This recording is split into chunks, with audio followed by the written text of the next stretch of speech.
और अगर सॉल्यूशन नहीं हुआ, इस बार अगर सॉल्यूशन नहीं हुआ तो फाइनली हम लोग एक ना एक दिन तो डायरेक्ट एक्शन लेना ही पड़ेगा, डायरेक्ट लड़ाई में जाना ही पड़ेगा। और जिस दिन डायरेक्ट लड़ाई में जाएगा हम लोग तो खत्म होने ही वाला है। अगर हम लोग खत्म होने ही वाला है तो एक ही सेकंड में हम लोग खत्म होना यही बेहतर रहेगा। हम लोग धीरे धीरे मरने से डायरेक्ट मरना ही बेहतर रहेगा, लड़ के मरना ही बेहतर रहेगा। हम लोग का भविष्य को अगर बचाना है तो एक दिन अगर ये सॉल्यूशन नहीं हुआ तो हम लोग डायरेक्ट एक्शन मूवमेंट भी करना पड़ेगा एक दिन। और जिस दिन डायरेक्ट एक्शन मूवमेंट होगा त्रिपुरा में, इसका पूरा जिम्मेदारी सेंट्रल गवर्नमेंट आपको लेना पड़ेगा, सेंट्रल गवर्नमेंट को लेना पड़ेगा। मैं गांधी नहीं हो, महाराजा अच्छा आदमी है, लेकिन इतना भी हम लोग त्रिपुरा से सब लोग इतना भी अच्छा आदमी नहीं है। अगर हम लोग का अधिकार, अगर हम लोग का भविष्य खतरे में है तो अगर हम लोग गांधी बन सकते हैं तो नेताजी सुभाष चंद्र बोस और भगत सिंह भी हम लोग बन सकते हैं। नेताजी सुभाष या भगत सिंह भी बन सकते हैं अगले दिन। अब हम लोग रुकने वाला नहीं है। आज एक दो दिन बाद मैं चुराई बारी क्रॉस करूंगा, सब लोग दिल्ली नहीं जाएंगे, कुछ ही लोग दिल्ली जाएंगे।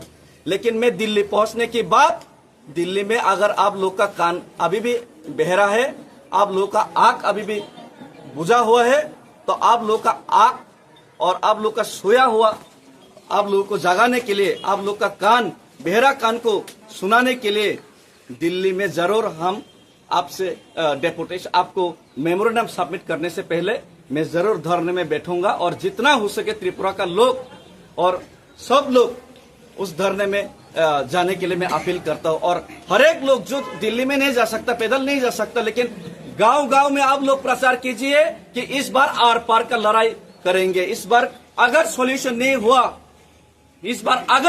नहीं हुआ तो फाइनली हम लोग एक ना एक दिन तो डायरेक्ट एक्शन लेना ही पड़ेगा, डायरेक्ट लड़ाई में जाना ही पड़ेगा। और जिस दिन डायरेक्ट लड़ाई में जाएगा हम लोग तो खत्म होने ही वाला है। अगर हम लोग खत्म होने ही वाला है तो एक ही सेकंड में हम लोग खत्म होना यही बेहतर रहेगा। हम लोग धीरे धीरे मरने से डायरेक्ट मरना ही बेहतर रहेगा, लड़ के मरना ही बेहतर रहेगा। हम लोग का भविष्य को अगर बचाना है तो एक दिन अगर ये सॉल्यूशन नहीं हुआ तो हम लोग डायरेक्ट एक्शन मूवमेंट भी करना पड़ेगा एक दिन।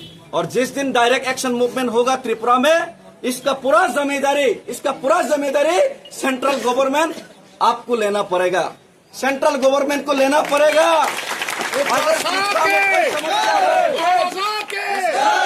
इसका जिम्मेदारी सेंट्रल गवर्नमेंट को लेना पड़ेगा।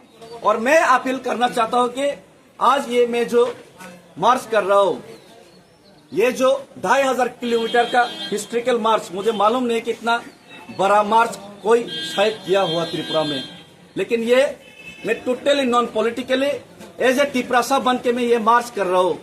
और ये जो तिपरासा बन के जो मार्च कर रहा हूँ, इसमें हर एक तिपरासा का समर्थन और हर एक तिपरासा के इमोशंस हम रास्ते में अनुभूत किए और हम रास्ते में महसूस किए।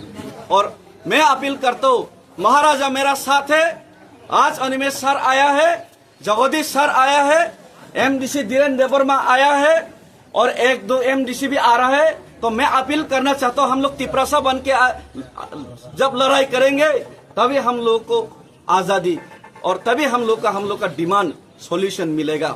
जब तेलंगाना मिला था तब कोई बीजेपी, कोई कांग्रेस, कोई सीपीएम नहीं था। तेलंगाना के लिए कांग्रेस, बीजेपी, सीपीएम, जितना भी तेलंगाना का लोग है, टीआरएस, रीजनल पार्टी का लोग है, सब लोग एक साथ आवाज उठाया था। और आज मैं आप लोगों को अपील करता हूँ, समाज भी आया, आज क्षत्रिय समाज, मुझे लगता है कि समाज का हर एक लोग इस इशू में मुझे साथ देंगे, तिपरासा को साथ देंगे, एक साथ होंगे। तो अगर जितेंद्र चौधरी जो सीपीएम है, राधाचरण देबवर्मा जो सीपीएम है, विकास देबवर्मा, रामपद जमातिया जो बीजेपी है, उनको भी मैं अपील करना चाहता हूँ, पार्टी को मत देखिए, पहले अपना जाति को देखिए। आप पार्टी करते हैं बीजेपी या सीपीएम, लेकिन आप रहना पड़ता है इलीगल माइग्रेंट जो लीडर है उनके नीचे ही। आप लीडर नहीं है उसमें, आप उनका बात सुन के तिपरासा अगेंस्ट बात करना पड़ता है। एक दिन तो आप रामपद जमातिया जी, एक दिन तो आप राधाचरण जितेंद्र चौधरी जी एक दिन तो आप तिपरासा के लिए बात कीजिए। अगर आप तिपरासा के लिए बात नहीं करेंगे तो आपका आपने जो तिपरासा का विरोध जाके बात करके जो आपने रुपया कमाया आपका बच्चा के लिए, आपने जो अगरतला में घर बनाया वो अगले दिन नहीं रहेगा।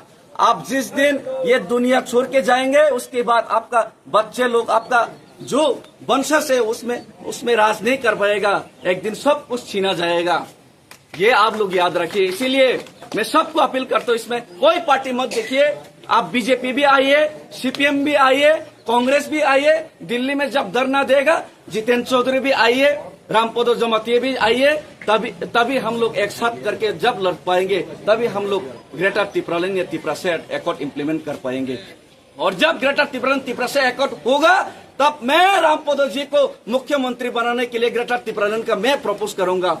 जितेंद्र चौधरी आप बन जाइए ग्रेटर तिपरालन का मुख्यमंत्री, लेकिन पहले आप उन लोगों का नीचे काम मत कीजिए, खुद का डिसीजन आप लेने का साहस रखिए, ये अपील करता हूँ। और ज्यादा मैं बात करना नहीं चाहता। मैं जितना मैसेज पहुंचाना चाहता केंद्र सरकार को, ये मैसेज मैंने दे दिया है। हम लोग का हिंदी ठीक नहीं है, फिर भी हम लोग हिंदुस्तानी खुद को समझते हैं। अभी भी हिंदुस्तान का झंडा लेके हम लोग खड़ा है, लेकिन हिंदुस्तान का झंडा लेके खड़ा है मतलब हम लोग को जितना कुचलना का इच्छा है उतना ही कुचलते जाओगे, ये नहीं चलेगा। हिंदुस्तान का झंडा लेके हिंदुस्तानी होने के नाते जब हम लोग गांधी जी को मानते हैं तो हम हिंदुस्तानी होने के नाते एक दिन भगत सिंह या फिर नेताजी सुभाष चंद्र बोस जैसा भी हम लोग ये हिंदुस्तान का फ्लैग लेके हम लोग डायरेक्ट एक्शन मूवमेंट भी शुरू कर देंगे। धन्यवाद।